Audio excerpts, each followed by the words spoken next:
Hello and welcome to Haunted Montreal's Spooky Story Sessions. I'm your host, Holly Rhiannon, and today I'm here with an update on one of Montreal's most infamous haunted locations, 1234 de la Montagne, now home to the luxurious Japanese steakhouse Yoko Luna.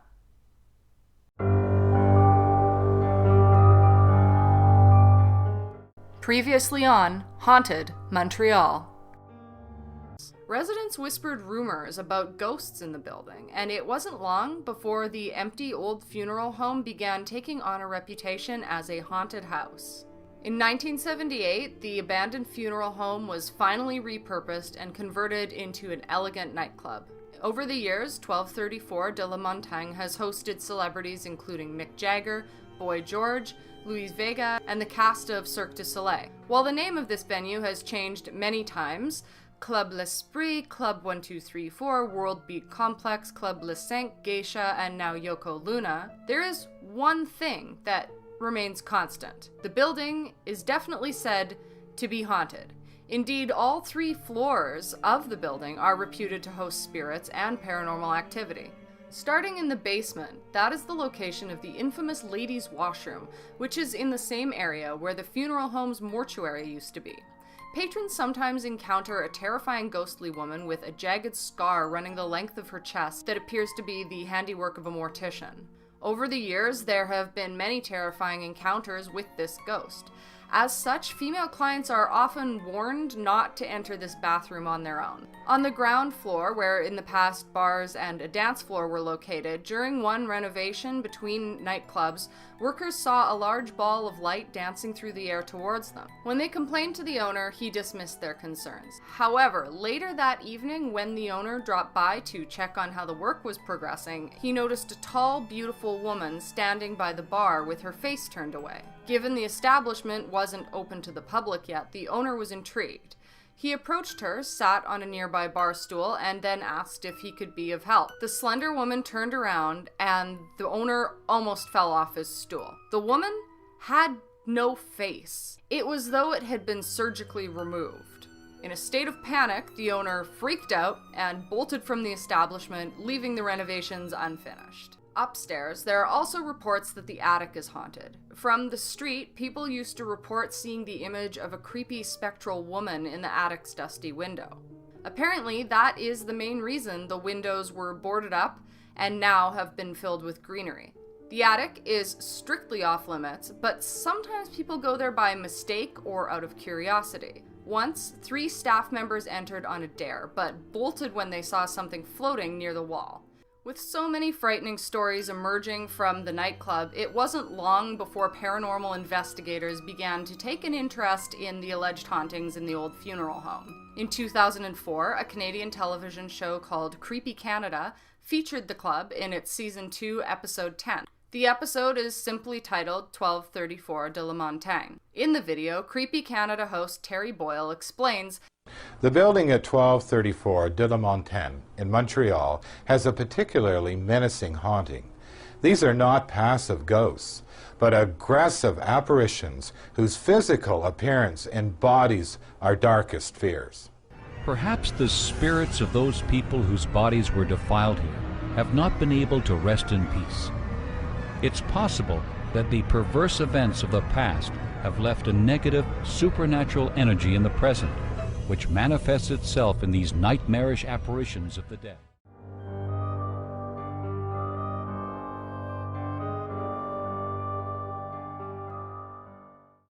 Once a funeral home, and later a string of haunted nightclubs, the address has long been known for its eerie reputation. But today, it's been completely transformed. Reimagined by the gigantic hospitality group, Yoko Luna opened in May 2022 as Canada's largest fine dining supper club, boasting over 20,000 square feet of lavish space. Inside, guests will find a whiskey den, cocktail lounge, massive dining hall, and outdoor terraces, all designed to create what the owners describe as a dreamlike environment. Yet beneath all that glamour, one can't help but wonder, did the renovation also awaken something else? After all, Japanese culture places deep importance on spirits and purification rituals. In folklore, Eerie are the souls of the dead who remain restless due to unresolved emotions. Without proper rites, they are believed to wander, angry and impure, for up to 7 years. Opening a Japanese-themed restaurant in a building long associated with death and hauntings carries a certain dark irony. When our original 2022 video about the haunted history of 1234 de la Montagne was released, it quickly became one of our most viewed stories. The comments section filled with people claiming they'd experienced strange phenomena while dining or working at Yoko Luna or its previous incarnations. Everything from unexplained cold spots to the sound of old-fashioned music and whistling. With so many first-hand accounts, not just on YouTube, but to our inbox as well, we knew that we had to return. Not just to tell the story, but to investigate it. This past spring, Haunted Montreal set out to determine whether Yoko Luna's ghosts were still on the guest list. Many of the staff we spoke to were reluctant to discuss anything supernatural. However, a few quietly admitted that religious authorities were brought in to exorcise spirits before the restaurant's grand opening. Using our ghost hunting apps, Necrophonic and Spirit Talker, Dominic and I explored the building and interviewed employees. What we discovered was unsettling. Cold drafts swept through sealed rooms. The smell of myrrh and incense, the same used in funeral homes, hung in the air. And faint strains of old-fashioned music and whistling echoed from nowhere in particular. Eventually, we met a hostess who opened up about her experiences. She showed us where the morgue used to be, right beneath the dining room where the ladies' bathroom is now. When we went down, the spirit we contacted through our devices actually called out the name of one of the 3 hostesses with us. She called out and ran away. Dominic also captured what appeared to be a mist-like apparition drifting through the old funeral home. Often, spirits who are moving through a space create a paranormal mist, he explained. It's one of the early signs of a ghost materialization. Haunted Montreal founder Donovan King also spoke with a hostess who recalled hearing old-time whistling so clearly that she asked out loud for it to stop. And it did.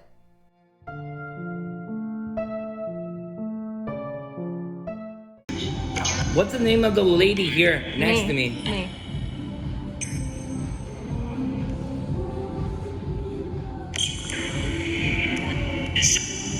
You better listen back to that recording I will. Because somebody in the back was like, I think... that's what I think.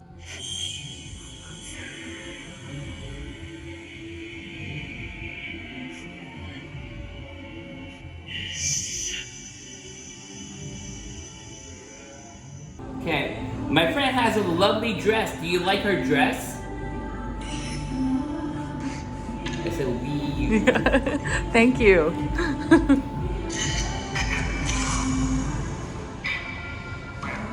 I'm gonna push this. Okay. Okay, any gentleman that wants to dance with my friend?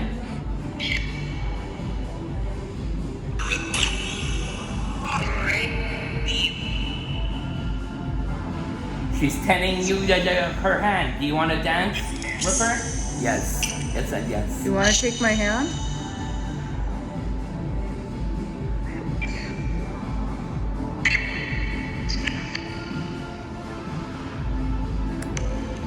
I'm trying to tell if it's... It just went boom. I'm trying to tell if it's drafty in There's there. There's no wind here. Okay, because I'm feeling a draft over top of my hand. I did that. Yeah. I can feel, touch my other arm now. Yeah. So all around this is like, it's like pretty cold. Mm-hmm. So, okay. But I'm feeling like just a bit of a draft like over the middle of my hand. Right here. Yeah. See the goosebumps? Yeah. It's a continual draft just on the center part of my hand. We're not here to scare nobody. We're just here to hear your story. And if you have a message to pass on, we could help you with that on passing on the message. You see him? It said, did you see him? Did you see him? It's crazy. And it's starting to get freaking cold. The draft is coming up. You can come with us. We're not here to harm you whatsoever.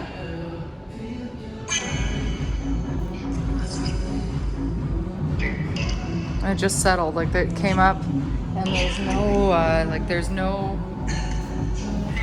there's no vent. No vents. No, there's no vents under there. The only thing. It's a very enclosed room for anyone who's. Way up there. Yeah, so that wouldn't cause a draft coming up from under. We wouldn't get the draft down here. It would stay up. It's a very enclosed room, you can tell. And when I came in here, I first said it feels very close in here. Yeah. And now it's drafty from underneath. And I keep getting this same, it's just like a streak of draft no matter where my hand is. What's that smell again? Right? Did you get it? Right here. Yeah, right here. Just in this one spot.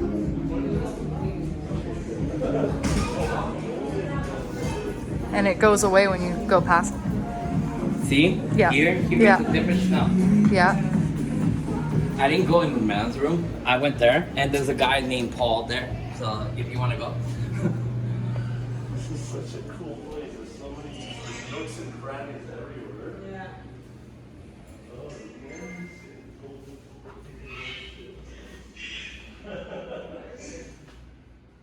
Right next to me, there's a lady. Can you tell me her name, please?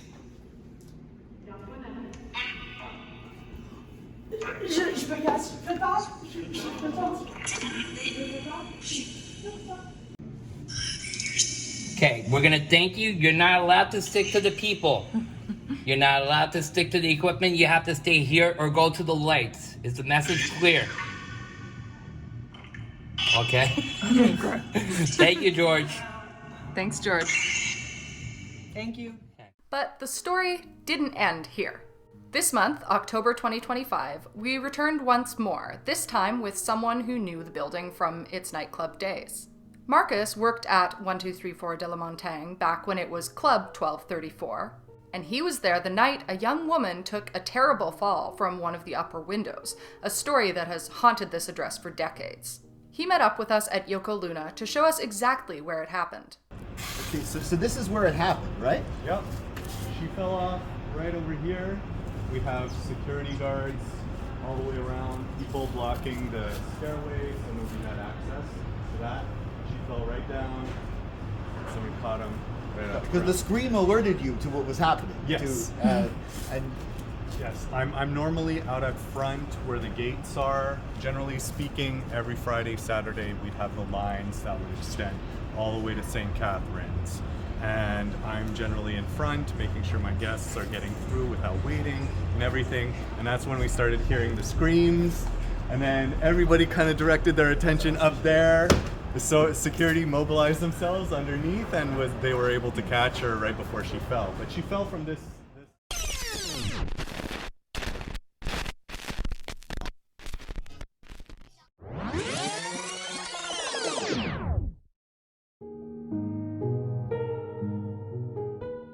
this is actually the most haunted building in all of downtown Montreal. There was more I think there. You guys Yeah. absolutely started with that. Yes, yes. We say that Solid green. Yeah, most yeah. haunted places, the Then parks, again, the old cemetery and the parks, but the There's most haunted probably a lot of building. Wi-Fi. Wi-Fi, right? But maybe not out on the balcony. Yeah. See how it's not. Yeah. Yeah. Well, and Dom and I got a lot in the bathrooms. When we were in the bathrooms before, there was definitely a lot of activity and Yeah, smells and stuff. There's lots of smells in the bathroom. They weren't normal bathroom smells. DJ booth used to be over here, overlooking the dance hall.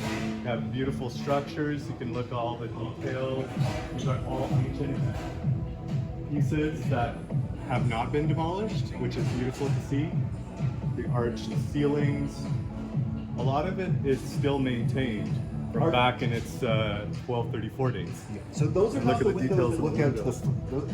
Beautiful stained glass. the stained glass are not the windows to look out to the front. The windows that look out to the front are Yeah. over here. Yeah, And they're all boarded up. Yeah.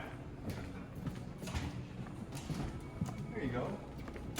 Okay, so it's still So we didn't have the staircase access at that point. I don't think that was there, but it was all closed off. And in its original form, it had pillars that circulated the entire way. Right now, from the exterior, it doesn't look quite as nice. It's kind of like boarded up with like wood and everything, but it used to be like cement or stone pillars that line the entire area. And she fell. Okay, so let's go back. One night, you were here, you were working where? You're working in the kitchen? No, no, I did a management, promotions and everything. Management and promotions, Yes, okay. so normally I'm out front. I'm escorting my guests in, making sure they don't have to wait in line or anything like that.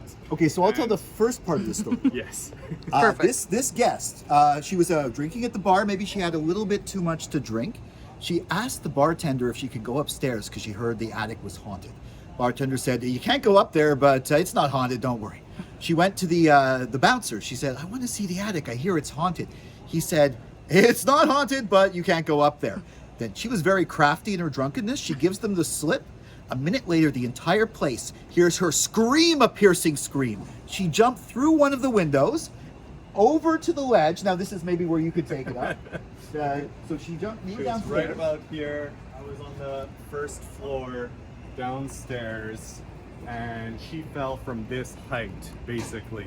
This is the height, and luckily we had security guards outside, somebody who saw her getting right over the edge, and they placed her right underneath her fall so she didn't hit the floor directly. She got caught by it, but he couldn't calm her down, could he?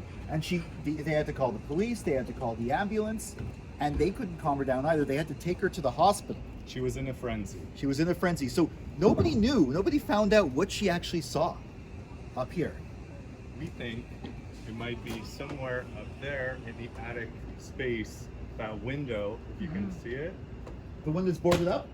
No, the center one, with the arch. The curved one. Yeah, that's the one where you can directly access. But most people have seen some sort of apparition up in that window. From the street. Yeah, that's why the windows were initially boarded up, because people on the street were complaining about creepy figures in the windows staring at them. Correct. Yeah. And that, at the time, now, it was a bit different. This was a whole different decor, but at the time, they didn't want to really admit that it was haunted. Different bar, it was to the sank. They did not want to admit the place was haunted, right? That's right. Now, things are a little bit different. But yeah, so you saw her fall. What did you think when you saw this happen? Well, I didn't see her at first. I heard her yelling was the first thing that I noticed. And everybody, including myself, that was on the main floor, we all kind of looked around and we saw her on the ledge, kind of balancing, screaming. And that's when the bouncers reacted, the security guards reacted, placed themselves underneath to make sure that she didn't hit directly on the floor. She was actually caught by one of the bouncers. But one thing I think is clear. We say this in all of our tours whenever we tell this story. This is by far the most haunted building in all of downtown Montreal, 1234 de la Montagne. Currently Yoko Luna. It's had several names over the years. Originally, it was a family home built in 1850 and 1902. It was bought by Joseph C. Ray and Brothers, then turned into a funeral home. And it lasted as a funeral home, serving the city's Protestant elite from 1902 until 1970. In 1979, it became a club. And it's been a haunted club from the very start. So we're getting started upstairs, and we already have a Yes We're Here on the Spirit Talker app for our little investigation today. And full green with flickering yellow on the EMF.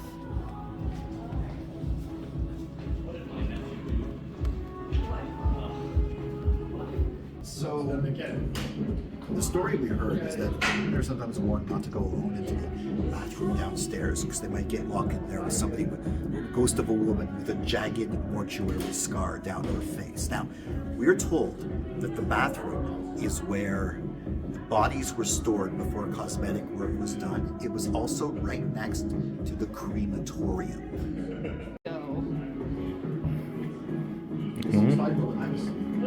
Right after we heard the story of the crematorium scar, we had It's Hard to Let Go. Okay. And that's the women's bathroom. washroom.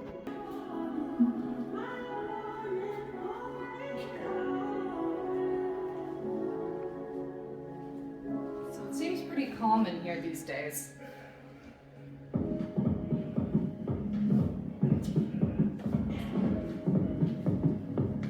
So, Vivek, that's it. I think that when they did some renovations, they might have calmed some of the spirit activity, maybe even in this area. Also, it's seems a little bit more open. There's no door that locks. There used to be a door that locked, so maybe that's got something to do with it. And did you ever, hear any noises, or how did it feel when you were in the count room at the end of the night? Well, generally speaking, you wanted to get out of the basement as quickly as possible. That's how all the staff felt. That's how I felt personally. I didn't see anything directly, but you didn't want to be down here alone. And generally after the club closed at 3, generally till 5 in the morning, we were all still here. So during the times when there was no public. Okay. Did you know at the time what this area used to be? Yes, I understood that the mortuary used to be the women's bathroom, what it is right now. Yeah. So we'd hear all the time, there'd be groups of girls screaming if they hear things and running out of the bathrooms, and a lot of commotion, generally speaking. And how does it feel being here again now, after all these years? There's a lot of nostalgia, a lot of feels. They changed quite a bit with the new design for Yoko Luna. It's been 2 interpretations since I worked here. But yeah, the spirit is still here, still alive, still creepy, still potentially haunted. Like myself and Dr. Mab, Marcus is also a writer, and he's written a short story inspired by that fateful night. We asked him to share it with us, and if you'd like to read it yourself, you can find it linked in the video description as well as the pinned comment. And if you're interested in reading anything else by Marcus, you can check out the Stygian Zine issue 3, where my small press has published a number of his works. Our return visit also inspired one of our viewers, Kirsten, to come forward. Originally from the Philippines, she grew up surrounded by superstition and folklore and has been reconnecting with that side of herself while studying art education at Concordia University. Kirsten first surfaced in the comments of our original video, and now she's popped up live on our Zoom screen, bringing her story with her. Well, so I think it was either 2020 or 2021, probably 2020. I was just walking down the road on de la Montagne, taking video of the empty streets because I realized nobody else was around. It was quiet, it was lockdown, and it was just around New Year's, so there were signs about New Year's celebrations and parties at Le Cinq, which is what it was at the time. And I tried to be cinematic about it, taking a video of the sign, zooming out of the building, and as I panned to look at the street, I felt that there was somebody like walking past, as you would, you can tell if there's people around you. So I was like, oh, let me just stop recording the video so I can let this person pass by. And I paused the video, turned around to say, oh, sorry, no one there. Okay, cool. So I go back to record, and as I do, I hear something behind me just whispering, I'm cold. And of course I panic because I didn't see anyone moving around me, so I turn around, just no one there. And you see in the video that I recorded that I quickly try to get away from where I am, but instead of clicking stop on the video, I click record again, so you see me shuffling on. But yeah, that was basically the experience where I knew that there were stories about the location, but I didn't ever go inside, I never interact with it, don't know the stories. So yeah, having stopped in front of it and hearing someone just speak to me like that was really eerie, because it was in my ear. And after feeling a presence behind me, I wasn't quite sure if there was actually someone there. Was it like music? Was there someone in the building? No idea, just a whisper, yeah.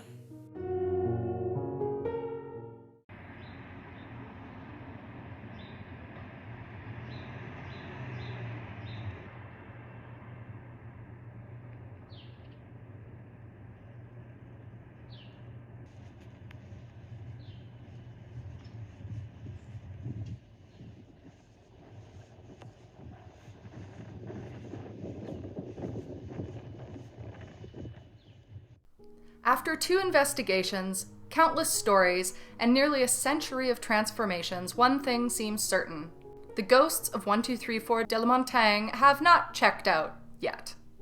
The spirits that once haunted the funeral home and later nightclubs appear to remain, coexisting with the city's most opulent new supper club.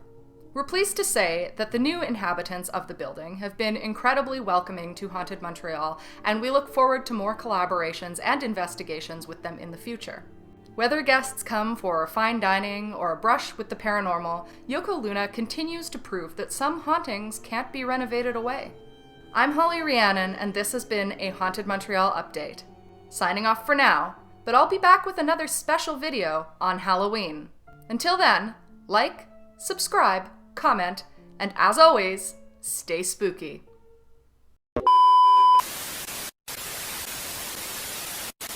Got a little bit of activity We don't know what right you here. saw, and we don't know how many ghosts haunt this old funeral home or nightclub. But there's one thing that we do know. It's the kind of place where you could enjoy some spirits with some spirits.